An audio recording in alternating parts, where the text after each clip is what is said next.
Hey all, Pi here, and we are back in our life, beginnings and always, and I have acquired more tea. Same day as the last recording, so sorry to my patrons, you didn't get a chance to make this choice because I already knew exactly what I was gonna choose.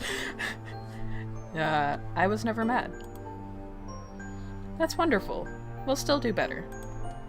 Come on. And at the very least, we can make sure everyone stays together for the rest of the stops we're making today. You all nodded at the suggestion. Yes. We won't let you down. We'll be the best sheepdogs ever, guarding the flock and catching any strays. Honey. We could at least be shepherds. You chuckled, your mood lifting in spite of the bumpy morning. It was going to be alright. You turned to the entrance for the farmer's market for one final glance, pressing it into your memory until this new light. Under this new light. You thought on what you'd picked up at the market and how you were going to enjoy it later. Some things you could only get from local suppliers like this. That was another perk about coming along to the market day. Actually, you realized this would be a good time to bring out the fudge you got to share while everyone was clustered together. Your attention, please. I have something for you all. The announcement grabbed everyone's interest, and they looked over at you, each curious about what you had in store. You dug your hand into the bag and pulled out this specially selected treat. There was this great fudge stall, and being so kind and generous, I got a box for us to try together. Ooh. Aww. Aw, that's so sweet of you. The Holdens were matching grins at the prospect of free dessert, their family resemblance more notable as they mirrored each other's expression. Cute. Sweet is the right word for this. Thank you very much, Joy. Yeah. Yeah, thank you. You're fantastic. Great, I can't wait to bust it open. We should save it for tonight. You can't properly enjoy a treat when there's still chores to be done. Besides, we don't want to make a mess with it melting in this heat. The others murmured their agreements and nodded, reaching a consensus. You stowed the box away safely for now. That shit's gonna be completely melted by the end of the day, I hope you all know. Cove then sidled up next to you, an eager smile on his face. You could tell from his expression that he was up to something. Thanks again for getting fudge. It was really cool of you. You knew he hadn't come over just to thank you individually, not with that huge smirk. What are you up to, boy? I got something to share too, but well, only really with you. I guess I'm not as nice. Oh well. You are precious. Don't ever change. You've been plotting your own scheme? He laughed. Anyway, well, I sort of picked something out with you in mind. You held a hand to your chest, staring at Cove as he explained further. I mean... Since your mom's decided we should shop separately, I figured I could use the time to get you something, just as a little surprise. He reached into one of his bags and retrieved one of the wrapped-up objects.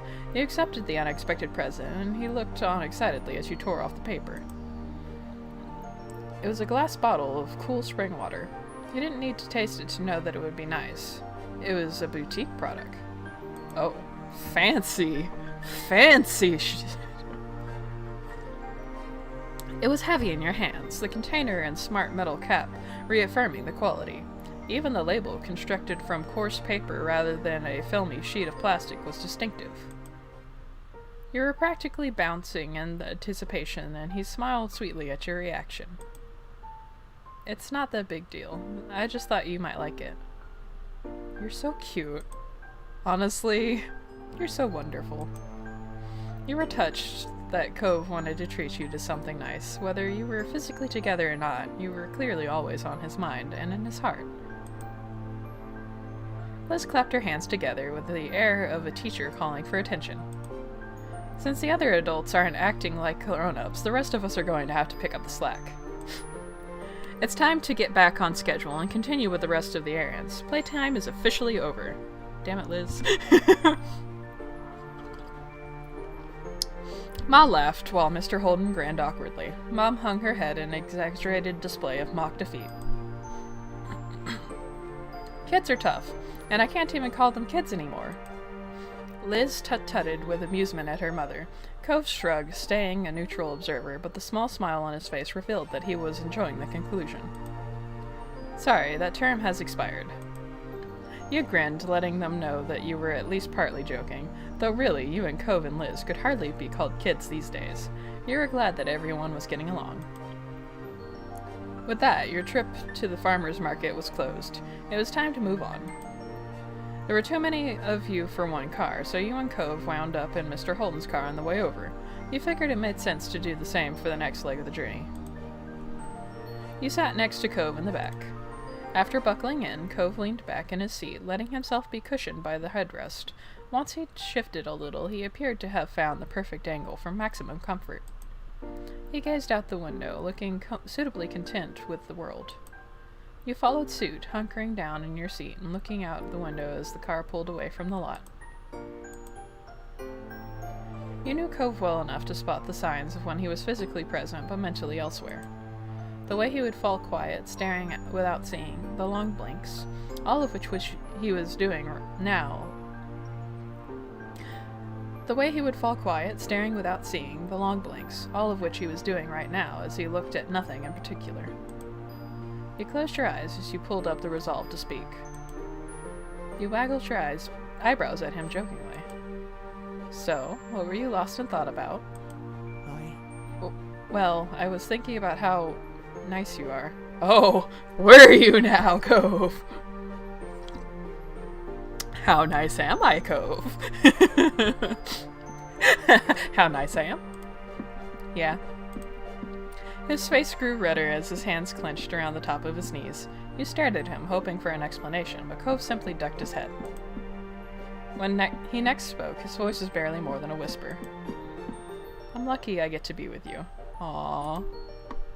I feel lucky too. He peeked at you from the corner of his eyes, still too shy to look at you directly. You smiled at him affectionately, eliciting an equally caring smile from Cove in return. You felt content, secure in your relationship with Cove. If I open it now, do I get to share? That is my only question! You decided to enjoy your drink now. You twisted off the cap and brought it to your mouth. Even before the first sip reached your lips, the scent tickled your nostrils. You took a swig. It was refreshing, the perfect way to hit the spot after a long morning trawling through the market. Not bad at all, thanks, Cove. He grinned at you, pleased that his pick had been well received. You're welcome. Aw, I don't get to share. Damn. No indirect kisses for me. You spent the rest of the day completing the remaining errands all together as a group. You were glad that you closed the day with everyone. Ma had been true to her word and ensured that you spent the rest of the time with the Jones family and the Holden family in one place. It had been a wonderful time and a lovely high note to end on. That was so much closer to the end of that step than I thought it was gonna be. I am so sorry, guys. I did not realize how short that one was gonna be. Well, I guess we get to start another one. Yay! Talks. Another placid summer day was drifting by.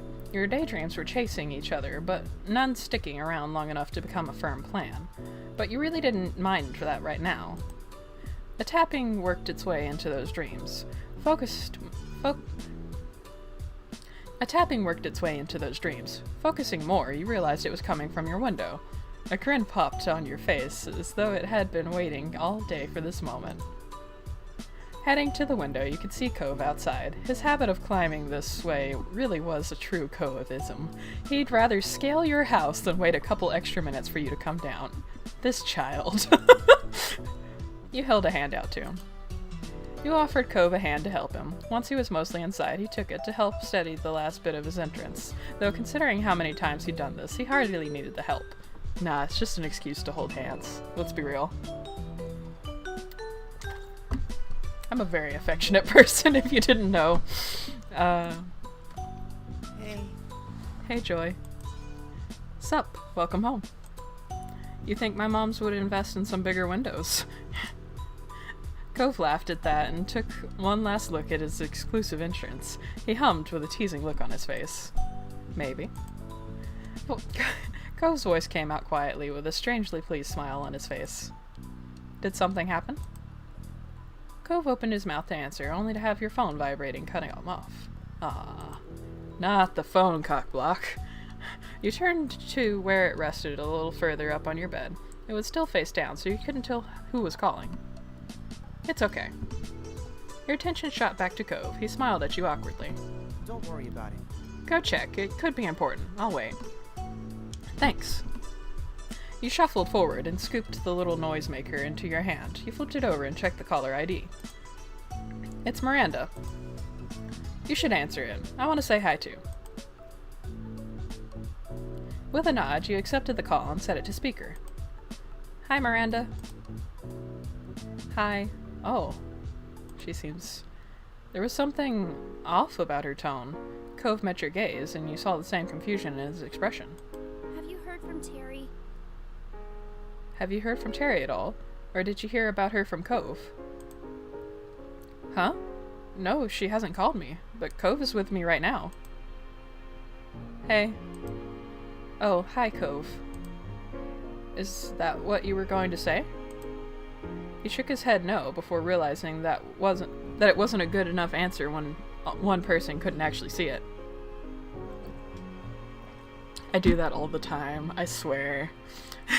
There's so many times when I'm like on the phone with somebody and I'm from their perspective I am completely silent, but on my side I'm like bobbing my head emphatically hoping they hear my brain rattle, I guess. No, Terry hasn't called me today either. Is something wrong? At that, Miranda couldn't hold herself together any longer. The muffled sobs from the other side of the line were unmistakable. Baby. Terry doesn't like me anymore, if she ever did. No! What? That doesn't sound right. You're probably her best friend out of all of us. Yeah, why do you think that? She sniffled, and there was a pause as you could hear her shift the phone to the other hand. Terry was here the other night watching movies with me. We were up super late. She realized her parents probably went to bed, so they couldn't pick her up. My mom and dad were definitely asleep then. Dad works early. I tried telling her it was okay to just spend the night, and she could text her parents what happened, but Terry really didn't want to. He glanced at Cove. He looked equally unsure as you about where the story was going. It didn't sound like a friendship-ending situation. I suggested things to make it easier if she was nervous, like she could sleep by herself in my room while I stayed somewhere else. Yeah? And I said we didn't have to sleep at all. We could have kept watching movies until one of our parents woke up. I wouldn't have minded. I know not everyone can do sleepovers, but Terry wouldn't even tell me what was really wrong or what I could do to help. I thought we could tell each other anything. I guess I was wrong. Did she stay in the end? No. No, we got too loud in the kitchen and my dad woke up. He offered to drive her home when he heard what was wrong. She texted me apologizing for my dad having to do that when he needed to rest, but that was it. She isn't talking to me anymore. You could hear every bit of the tears and heartbreak in Miranda's voice. This continued to be a shock for your neighbor, but Cove recovered and spoke gently. I'm really sorry. I mean... There's no way Terry wanted to make you feel this bad, or that she's just done with your friendship because of this. Miranda's sniffing continued. You hope she had plenty of tissues handy.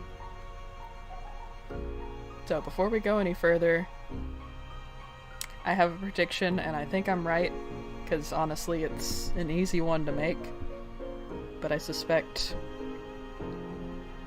Terry probably has more than friendship on her mind, and kind of freaked out when she was in a situation where she was left alone with Miranda. Very familiar. Luckily, in my extra awkward stage, I never got in this situation, personally. Anyway, it's really weird that she reacted like that.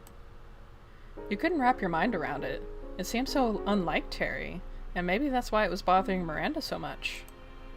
Miranda's voice sounded a little bit more collected after finishing her story, but you knew that the crying was far from being done. I thought she'd have reached out to one of you by now. Maybe she's not talking to anyone. Yeah. Sorry for bothering you and Cove about this. Apology accepted, don't worry about it. Right. Right, you can tell us things. Thank you. Her shaking voice finally conveyed a little optimism, or at least relief that she wasn't dealing with it entirely on her own. Is that all right? If you do hear from her or anything, could you let me know if she's alright? We can. Thanks. Let's talk later, okay? Bye. Bye. Bye. That didn't really seem like an especially productive point to end the call, though you also weren't sure where to go from there. Looking to Cove, his face seemed as lost as yours. With no alternatives, you hung up and put your phone back on your bed. Cove crossed his arms, a frown increasing in his face. He began to pace the length of your room, clearly trying to put the pieces together in his head in a way that made sense. You were worried. Biting the inside of your cheek, you stared at the ground. Hearing Miranda so distraught like that was not easy. And what about Terry? The uncertainty was tearing you up. The empty state of your head before learning this was not helping you now. You couldn't put two thoughts together, and flopping back on your bed, you stared into space. You should probably try calling Terry. Co's voice managed to drag you back to some grounding. He'd stopped pacing, but you still saw a perturbed look on his face. Yeah, I'm worried about her too. You bounced up and moved to his side, ready to act on whatever plan you two could come up with. Cove started with the easiest thing. He pulled out his phone and called Terry. Cove let it ring, and ring, and ring, and ring. Terry didn't answer. There wasn't even an option to leave a voice message. Oh no. Your shoulders slumped, and Cove looked even more troubled, if that was possible. He turned to you as if for some lifeline. Could you try calling? I'm gonna send a text, just like, hey, I was trying to reach you, call me, or something. Yeah. You took up your phone once more. Unfortunately, after another set of interminable rings, the line went dead. No answer, no voicemail. Hanging up, you saw Cove visibly deflate. He rubbed his arm, eyes distant, openly struggling with the whole affair. I don't like this at all. They're fighting, we barely know anything, and we're supposed to just wait and see? Despite it only being a minute since he texted Terry, Cove checked his phone again. He was desperate for progress or for something, and you frowned as you watched him. You need to try to relax. Cove stared hard at the screen as though he was trying to will a new message to appear. As your words sank in, his gaze slid over towards you. Just a little bit? Come on, you're working yourself up. Closing his eyes, he took a deep breath and released it slowly. It wasn't much, but you could see him ease up slightly.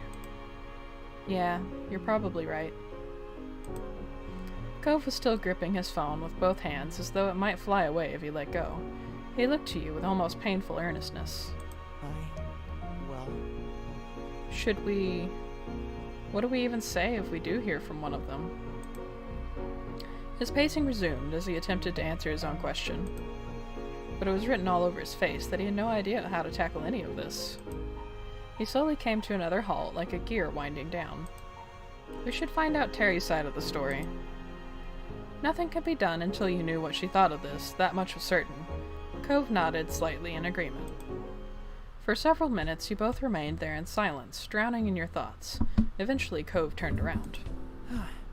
I'm gonna text Terry that we already know what's going on. Maybe she'll have an easier time talking to us, because she won't have to pretend or explain. I think you're pushing too much. Cove's eyebrows grew together, and his grip on his phone tightened. Cove, just because you're upset doesn't mean you can cross lines, especially when we still don't know the whole story.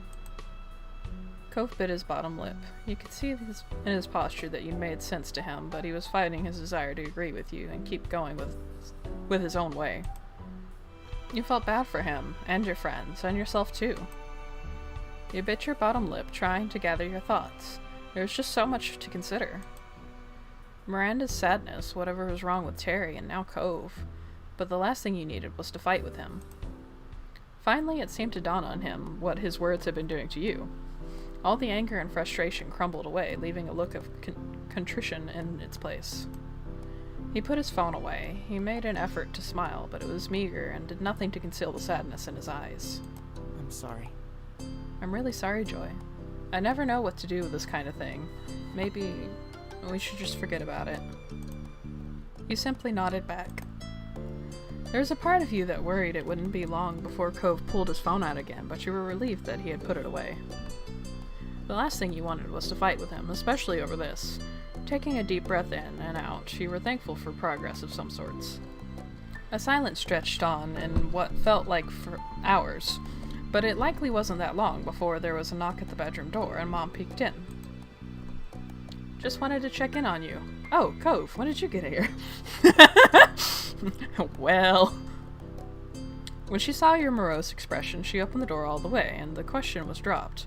Ma was standing there as well. She slipped past her wife to come inside your space. Everything okay? What's with the long faces? Are you both okay? You tried to nod, but it was no use. Your voice cracked despite your best effort to not let it get to you more. Miranda and Terry had a big fight, and none of us can get a hold of Terry. Your parents exchanged a meaningful look, though its meaning was lost on you. I am so sorry. I'm so sorry to hear there's trouble with your friend, sweetie. Is there anything we can do to help? Out of the corner of your eye, you saw Cove rub his arm awkwardly, unable to add anything. No, we're just waiting to see if Terry calls, or texts, or if Miranda does. Well, we can at least help you take your mind off things while you're waiting. Yeah. Another great idea, Lainey. We can get the whole gang together for some quality time. Mom gave you a soft smile and added, "This'll be good, especially since it might help make up for what happened at the farmer's market." Yes, it'll be wonderful. I'll go see what Liz is up to right now. Excited, she fluttered a few steps away and then stopped. She pivoted on her heels and raised a single finger, flashing a big smile at Cove. It's no trouble. And of course, Cliff will be welcome too. Knowing your family was always there for you, that couldn't be underestimated. In fact, it meant everything to you that your moms cared so much. Thanks, Mom. Yeah, thanks. That's nice of you. You're welcome. You're both very welcome. Don't sweat it. Not so, kiddos. Leave things to us. Just relax and we'll call you when it's all together. You nodded, and your moms dispersed for now, springing into action for their impromptu get-together. You flopped down on your bed, feeling like you could sink into it and disappear. Cove, meanwhile, took a spot on the chair, off to the side. You sighed at the same time, and Cove's mouth pulled into a bent smile at that. He gave his phone another quick check, and his eyebrows furrowed. Still nothing? Yep. This is crap, huh? Yep. Cove chewed the inside of his cheek as if to mimic the stress that was clearly eating away at him. Cove, what's wrong? What's really wrong? One disagreement doesn't make you act like this. You got a pointed pause in his movement. Cove was carefully trying to put his thoughts together. He spoke in a fragile voice. When people you care about, when they're unhappy with each other, there's nothing you can do. At least when you're in a fight yourself, you have some responsibility, some control over it all. I wish it didn't have to happen, but that isn't possible, so oh well, I guess. His attempt at giving a nonchalant shrug after that was pitiable. Yeah, it makes me feel horrible too. In your lap, your hands momentarily curled into fists. This kind of powerlessness, it wore you down. You looked to Cove and were reassured by his understanding nod.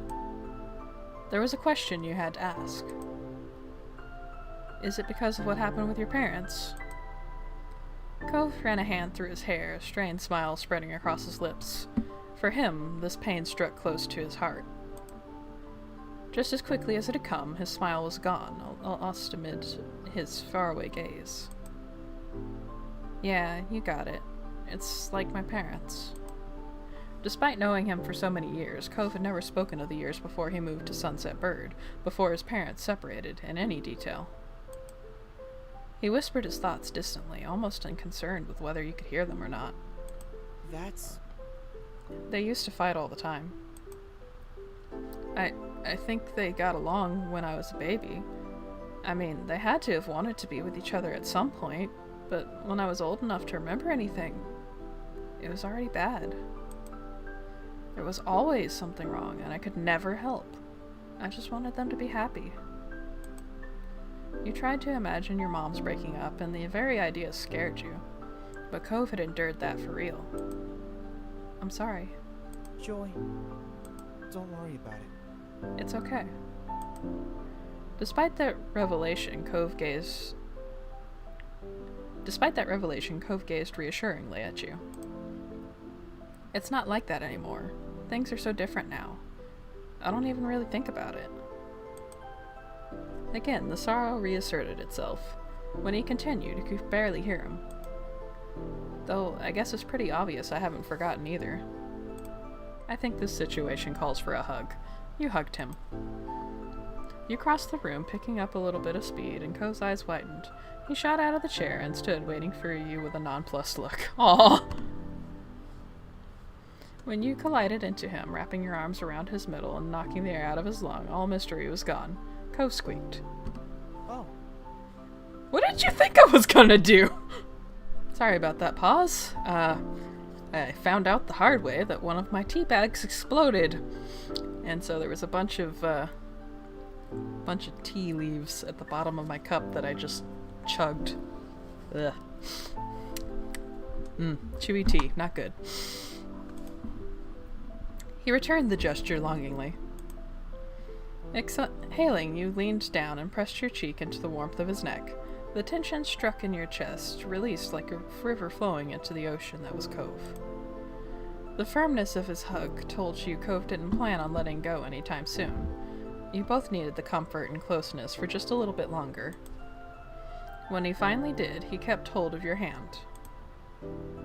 The two of you took a seat again, this time side by side on your bed. Well... Today was a lot, huh? Yeah, it was. You leaned against him.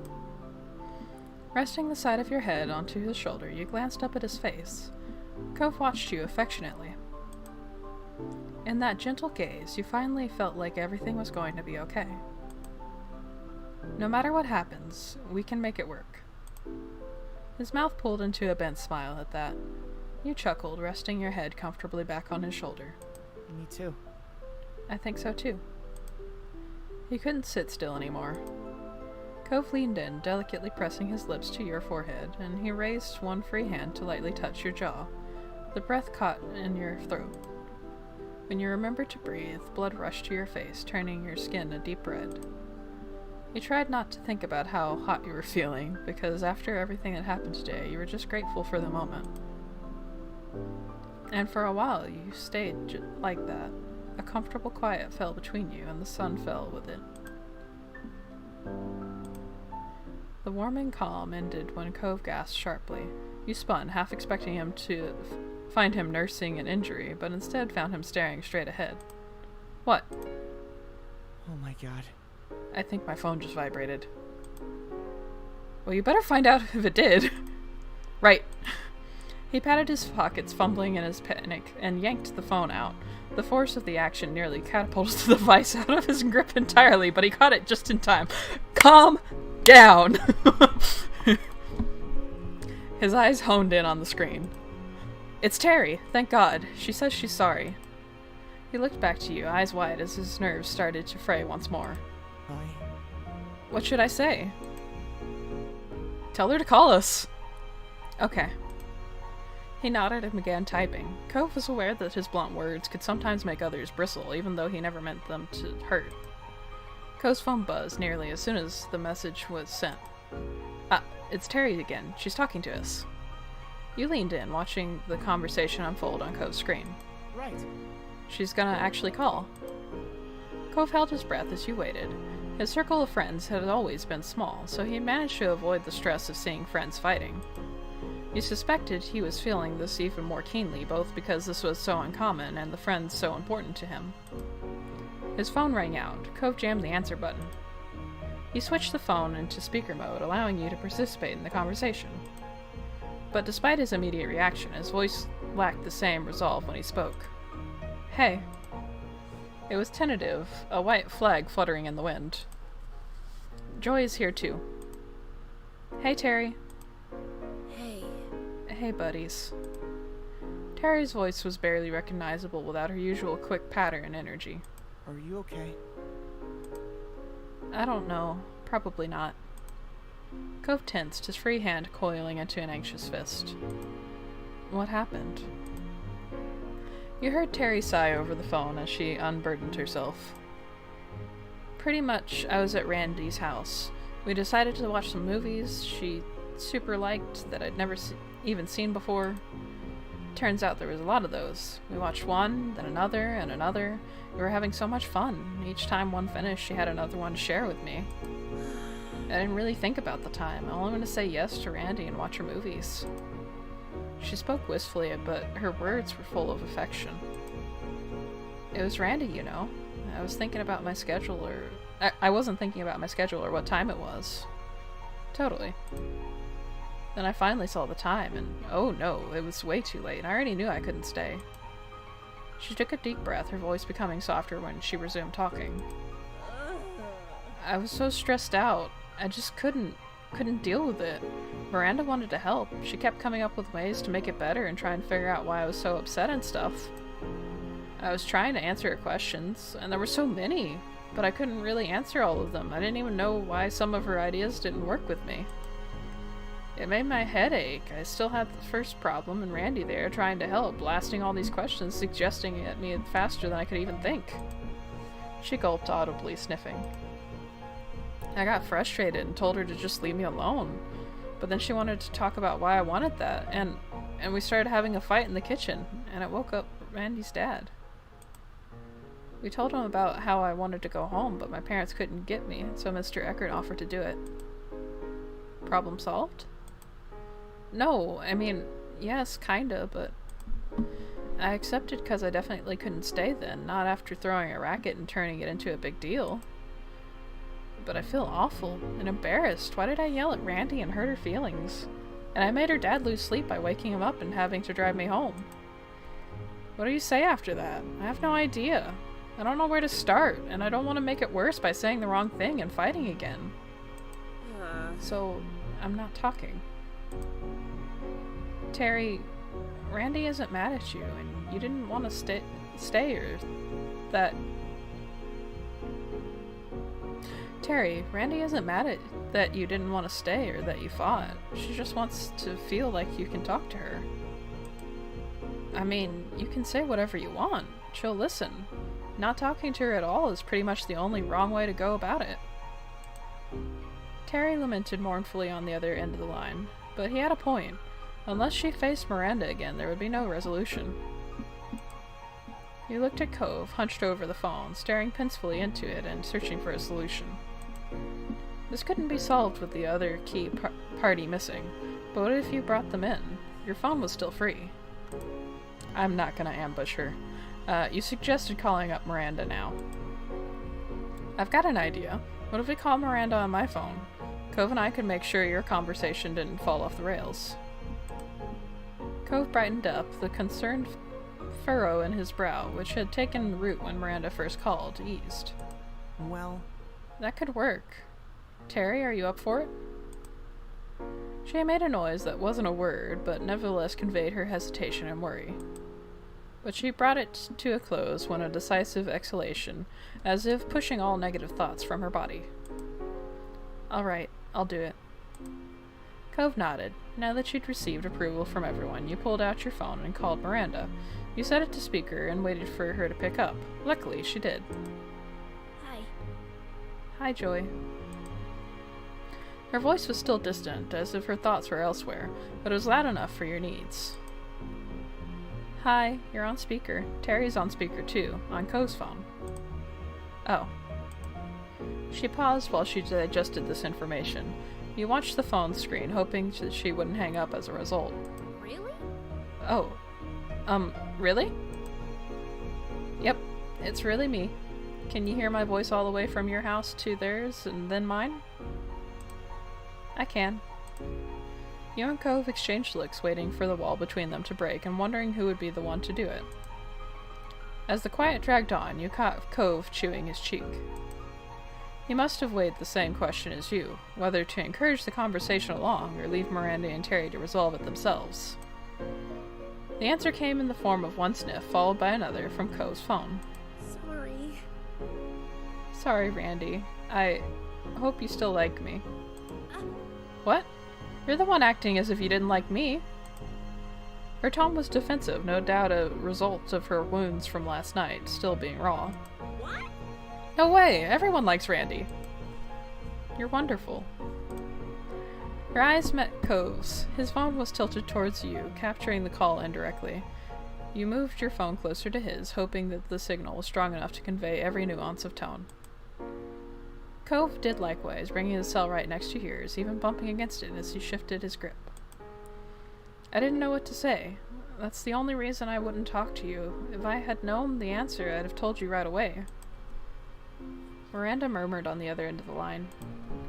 You didn't want to stay. Anything I tried to do bothered you, and you could have told me you didn't know. Yeah, I think I was angry at myself. I did a dumb thing, and I didn't want to help with it. I wanted to be mad and just deal with it myself. It made me keep doing dumb things. Oh. When she spoke again, her voice was quiet, as tender and vulnerable as the words. I'm sorry. Staying up late watching stuff was all my fault. I had to find a way to fix it. That's why I thought that way. But I should have given you space. I'm sorry for being so pushy and sensitive. Hardly. Miranda echoed, having a flaw. I've never heard of such a crazy thing. Miranda let out a ghost of a giggle. Cove cleared his throat. Maybe you should call each other now? Sorry. Sure. Can do. Thanks for giving me the kick in the butt to do this already. Randy, Mandy, I'm gonna call you that right now. Bye, Joy and Cove. She hung up after squeezing in another quick bye, though not giving you or Cove room to respond in kind. Miranda laughed, the noise tinkling gently like wind chimes in a summer breeze. You're really nice. Thanks for listening and helping. I'm gonna hang up now so I can answer Terry's call. Bye. Bye. Bye. You got this. Miranda hung up, still chuckling softly as your call ended. The room felt emptier without the other voices in it. Cove expelled a sigh that crashed through the newly fallen silence. He dropped his arms to his sides, letting his head hang down like a puppet at rest. Thank God. I'm so relieved it's okay. Cove scratched at his face, his expression cloudy. I think I need to find a better way for dealing with conflict, because that was awful. We could all probably do better at that. Cove meekly smiled as he rubbed at his eyes, wariness creeping over him, and mumbled his next words. We can talk about it another day. Conflict resolution methods? Huh? Huh? Oh, no, forget it. Your eyebrows rose, and then a light bulb went off in your head. Before Miranda called, didn't you say there was something you wanted to say? Cove's original visit had been thrown so off-kilter that it was a struggle to wind your memory back to when he had first turned up. Now you did, though. You remembered that he had been perky when he'd arrived this afternoon. Was it good news? Cove brushed his hand against his now folded arms shyly. Well, yeah, maybe. I'm not exactly sure it counts as news, or even good. It just is what it is. I'm happy about it, though. Come on, no more hints. You gotta tell me now. Cove chuckled awkwardly, a hand creeping up to ruffle the hair on the back of his head. It's fine. If you want to hear, I can tell you. He shifted on his feet as if a different posture might give him the support he needed for the conversation. I didn't want to make a big deal, but I kind of... Well, not kind of. I just know what my sexuality is now. Growth! Oh! A real subject change, huh? He chuckled. True, it was unexpected, but you were excited that Cove had come to understand himself more, and glad he wanted to share that with you. Ah, that's great. Tell me. Cove drew a breath, straightening up. I'm demisexual. So, you know, most of the time I don't really have those kind of feelings. Physical wants and stuff. It's only in some situations, when I'm already really emotionally and romantically connected to someone, that I start to ever think about anything sexual, and it's only with them. I hadn't heard the term until pretty recently, and it just made a lot of sense once I knew what it meant. I had a word that fit how I felt. Cove!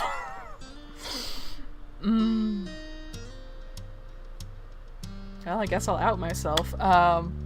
As a demisexual, seeing this explained so succinctly, so just that's exactly the experience of being demi. And in high school, I thought I was ace because I was actually just demi and I hadn't found a person who I liked yet.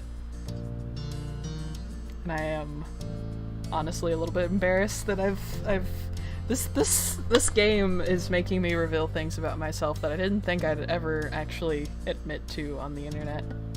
Like, part of me wants to open the floor and just be like, share your stories, ask your questions, I'll answer to the best of my ability, and part of me is just like, no, I don't want to share my entire private life with the internet.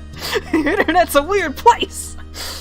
But just gonna go ahead and say, if there is anything that you want to say about your sexuality, or anything you want to ask about my sexuality, to an extent,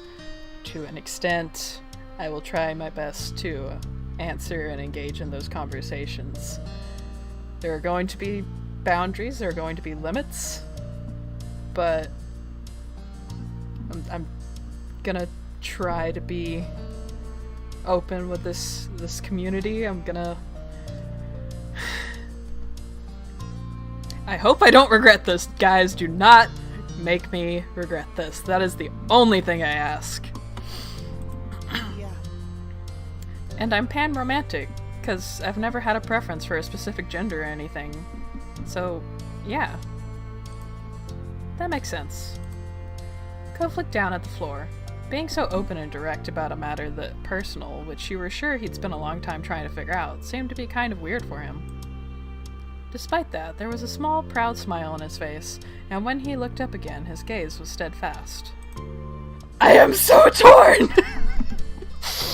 Part of me is like, be the good SO, like, be comforting, try to, open him up, understand, start a conversation, and the dick part of me is just like, fuck with him.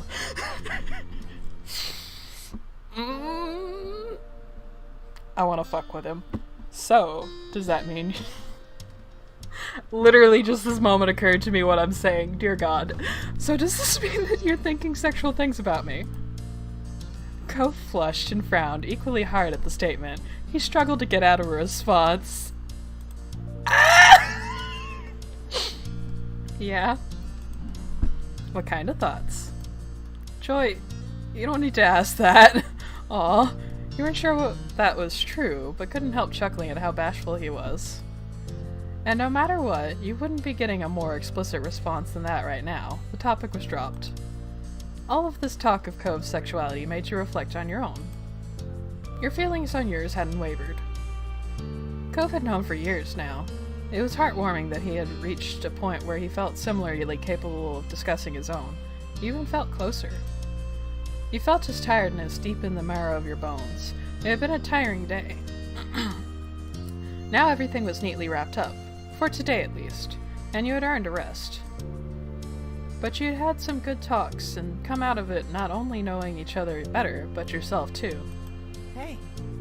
Hey, we should probably head downstairs soon, if your moms are still wanting everyone to get together. Yeah, that's right. With a renewed spring in your step, you led the way out of your room. You got downstairs to find others already assembled and waiting. Hi. Hello. Hey. Good to see you both. Hey. Hi. Here we were, trying to corral everyone into your group, but the two of you were already upstairs this whole time. Of course we were together. You paid Joy to stick with me, or did you forget? Never letting that one go. The statement was meaningless to your family, who looked at each other for answers in vain. Mr. Holden, who got the message loud and clear, seemed embarrassed. He chuckled nervously, rubbing the back of his neck. Ouch, son. You always know when to remind me of that one. Uh-huh. Can't let you live it down yet. Can we hear exactly what the secret is? Oh no! The suspense is killing us. Right. Alright. I better get everyone up to speed. He held up his hands, palms out, pacifying his audience, or perhaps holding them up as a shield in advance. That first day I met Joy, I'd been worrying about Cove being alone for the summer. There weren't a lot of kids around, and he wasn't exactly the best terms with me at the time. He glanced around at your family, gauging their responses. I felt like this was my one shot, so I kind of offered them $20 to be friends with Cove, and added that they couldn't tell him about it. Liz gasped. Mom was staring incredulously at Mr. Holden, while Mom's eyebrows had retreated into her hairline. You and Cove, already knowing the story, were the only ones unaffected. But after a while, I really did honestly forget it even happened. He raised his hands higher, now level with his shoulders. Not a bad idea, you thought. If Mom felt inclined to throw a cushion at him, he'd probably manage to block it in time. I know that's bad, but I've had so many grand ideas over the years, it's hard to keep track of them all. Cove smiled, placing his hands on his hips and shaking his head at his father's antics. Seriously?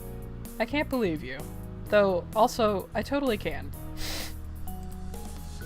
Your moms were less indulgent. The shock had ebbed away to displeasure.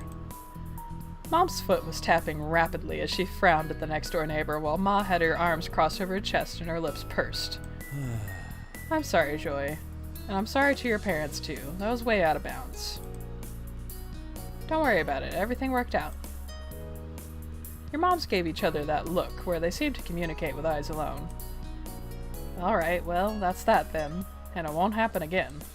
Absolutely. It definitely won't! Good. It was a little surprising that they were letting him off the hook. But on the other hand, it was a long time ago now, and you were sure your moms remembered those painful early days of Cove's arrival too. Mr. Holden wasn't a potential bad influence anymore, so a lecture would be pretty moot. Instead, your mom gave him a lenient smile. In that case? Now that it's settled, why don't we find something to do? Nods of agreement cascaded through the group in a couple of waves at the suggestion. Mr. Holden's shoulders slumped with a release of tension. He brought his hands down, tucking them away into his pockets. How about cards? There was a murmur of interest from the others. That was fine with you. Most of the group was eager to play, but Mr. Holden was demurring. I think I'll sit out on this one. Where's the fun in that? Join in. We're not too angry with you. Yes, and I know there's a lot of people, but we can make it work. Mr. Holden shrunk into himself, embarrassed by their attention. Dad, you love playing cards. We do it at our house all the time. Dad? Mr. Holden broke under the combined forces of everyone's attention. Cove, you're an adult now. You deserve to know the truth. I used to throw the card games so you could win. I put up a good fight, but I always made sure to lose a lot more rounds than I won. He toyed with the end of his ponytail, clearly distressed at the second great secret he was revealing today. I know people want to be taken seriously, and fake wins don't mean as much, but I couldn't help myself. It's so much better when everyone else got the chance to be victorious. Kyra knew and went along with it. Cove laughed in disbelief that this was the thing his dad stressed about hiding after the stunts he pulled over the years. He's done some shit, man, and this is what bothers him most. So what? Lots of parents do that. I hadn't guessed it, sure, though looking back it does make sense. That's right. What's the big deal, Cliff? You can finally take the kid gloves off and give them a run for their money. Maybe even actual money in your case. Mr. Holden smiled coyly, his gaze lowering. I'm not sure that's a good idea. Why? And why not? He waved his hands expansively, the movement's fluid and vague. It's just, actually, I am something of a card shark. I used to make lots of fast cash off games. Casual players don't have a shot unless it's a game of pure luck. Cove's jaw hung open, his eyes fixed on his father. Really? There was a touch of amazement, even admiration, nestled among the shock. The other members of the Jones family exchanged looks ranging from Liz's disbelief to Mom's intrigue, with Ma somewhere in the middle between the two. You can't simply make a claim like that and expect us to go along with it. Let's see you back it up, Shark Man. Mr. Colden gave a crooked smile, and his demureness quickly being replaced with the confidence of someone very skilled, or very misguided. Are you sure about that? Definitely. We've got to see this so-called non-casual player in action. Well, I might be able, though who knows, maybe I've gotten rusty. His coyness continued to rile up the gang, and he was getting a kick out of it now. Please? Come on, please. Alright. Alright, I can dust off the old tricks. Don't go easy on us. Cove beamed at his father while Mom clapped Mr. Holden on the back. Liz started off to get a deck of cards while the rest of you settled in for the game.